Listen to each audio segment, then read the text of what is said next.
Let's look at Anthony Ryder from South Lyon, Michigan, recently selected as the Lions 2020 Fan of the Year. He has a passion about sports broadcasting. With the 112th selection in the 2021 NFL Draft, the Detroit Lions select Amon-Ra St. Brown, wide receiver, USC. One pride, baby! Yeah!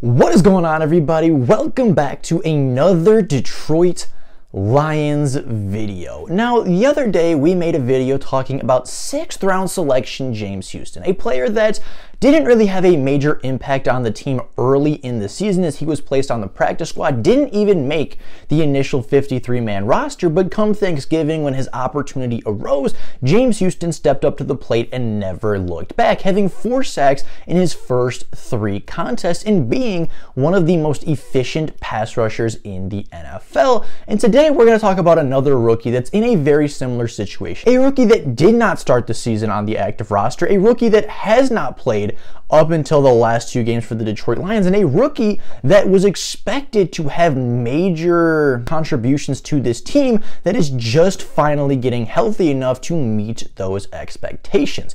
Now that player is, of course, Jameson Williams, the 12th overall selection from the University of Alabama, the speedster wide receiver who, if he had not torn his ACL, likely would have been the first receiver taken off the board in the 2022 NFL Draft.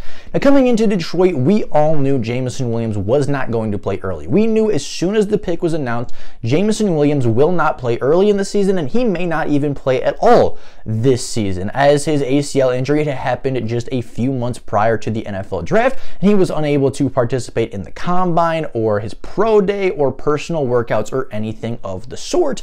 Jameson Williams slightly fell down the draft board and was the 4th wide receiver taken in the 2022 NFL Draft.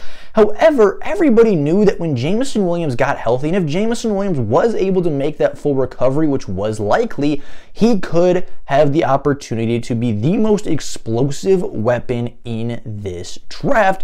And I think we're seeing very clear glimpses of that early in his NFL career. Now, Jameson Williams, as I said, started the season on the PUP list. He physically unable to perform, as well as the NFI non-football injury lists, where he was practicing, he was rehabbing, but he was unable to participate and unable to play and suit up for games with his teammates. Now, Jameson Williams worked very hard this season to get back, to get healthy, and to get back on the field, and we finally got to see number 9 hit the field in week 13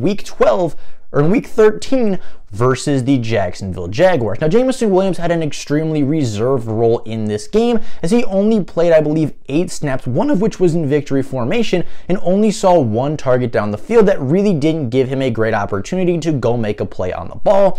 But it was a stepping stone. It was a first game. It was a way to get Jameson's feet wet. He went out, he blocked on some running plays, he ran a route or 2, he got 1 target and the opportunity to catch a ball, which I might add, he did beat his defender, and with a little bit of a higher placed ball, he very well could have maybe caught it, if not made a bigger play out of it. But, you know, he got his feet wet. He blocked, he got in and out of the huddle, he learned the play calls, learned the playbook, got a target, ran a route. He got his feet wet in the NFL, and as the weeks go on, we obviously expect Jameson Williams to have a more expanded role week after week after week. And going into Minnesota, expectations were very high for the former 12th overall pick.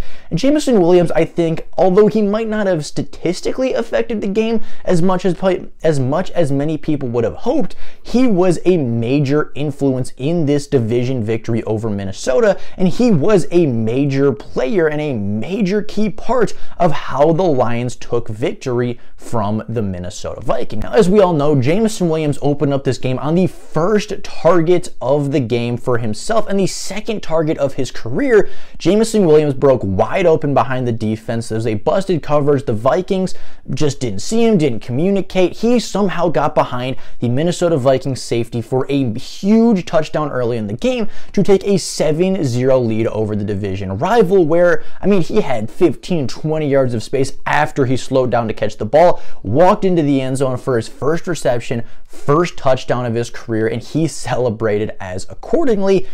But then after that, he wasn't really a statistical impact on the game. He finished the game with just one reception for 41 yards and a touchdown, which doesn't seem necessarily like a poor debut for the wide receiver, but a lot of people had higher expectations, a higher target share in mind, and maybe a little bit more statistical success in mind for the former first-round pick. However, Jameson Williams was incredibly impactful on this game, even when he wasn't getting the ball. The second example of this, of course, other than his touchdown, would be the touchdown that Justin Jackson scored on the longest rushing attempt on the day, which would not have happened without Jameson Williams. Jameson Williams was a blocker on this play, of course, as the Lions were running a counter at roughly the 20-yard line of the Minnesota Vikings, just inside the red zone. Now, the rushing attack had not been there all day, right? They were getting a few bits and pieces, a few yards here and there, but they hadn't broken a major run. The rushing attack wasn't really a big threat on the day, and they were not really getting the efficiency on the ground that they were hoping to do versus the Minnesota Vikings.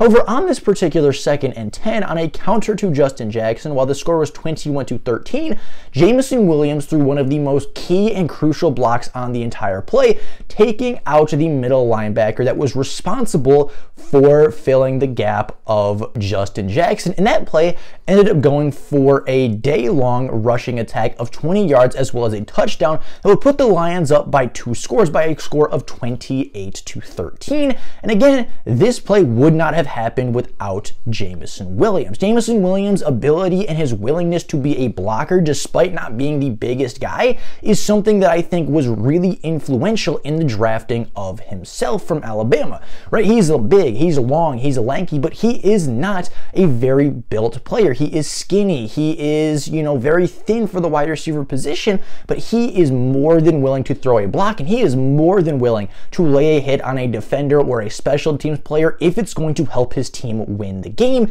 And that was a big thing that was shown in this game versus the Minnesota Vikings, was even when he's not involved, even when he's not a key or a focal point of the offense in that particular play, he is going to do everything he can to impact the game. And 2 of the Detroit Lions' 5 touchdowns can easily be contributed to the success and to the willingness of Jameson Williams to do whatever it takes to win the football game. Now, Jameson Williams on the day had just 13 snaps versus the Minnesota Vikings, which was a slight increase from his first game versus Jacksonville. And of course, he saw more targets, he saw more snap counts, he saw more shares of the football, but it wasn't really the biggest impact. However, on just 13 snaps, his role was expanded from the week prior, and he did look pretty good as he ran more routes, he created more separation, and was a very clear threat to the Minnesota Vikings over and over and over again. Now, from what I counted, Jameson Williams on his 13 snaps ran 7 routes against the Minnesota Vikings. Now, the first one, as I'd mentioned previously, was a busted coverage where Jameson Williams got wide open behind the defense and was able to score his first career touchdown.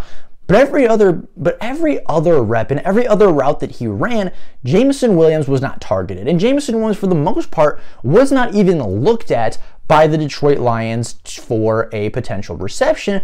But that doesn't mean the Minnesota Vikings weren't looking at him. Jameson Williams was a clear threat and a clear focal point for the Minnesota passing defense, as almost every single time Jameson Williams was on the field, he was marked up by Patrick Peterson, the #1 cornerback for the Minnesota Vikings, mind you. So even with guys like DJ Chark and Amon-Ra St. Brown having huge days, Jameson Williams was very clearly the Vikings' #1 priority, as they put their #1 cornerback on him over and over and over. And almost every time Jameson Williams saw the field, Patrick Peterson was shadowing him, as well as having a safety over the top to make sure Jameson did not beat them deep. Now, Jameson, of course, did not receive another target on the day, or did not receive another reception against the Minnesota Vikings, but being double covered as a rookie and really your first game action and your first real opportunity to run routes, create separation, and get open, you are being shadowed by the #1 cornerback, as well as being umbrellaed by the starting safety. That is incredible impact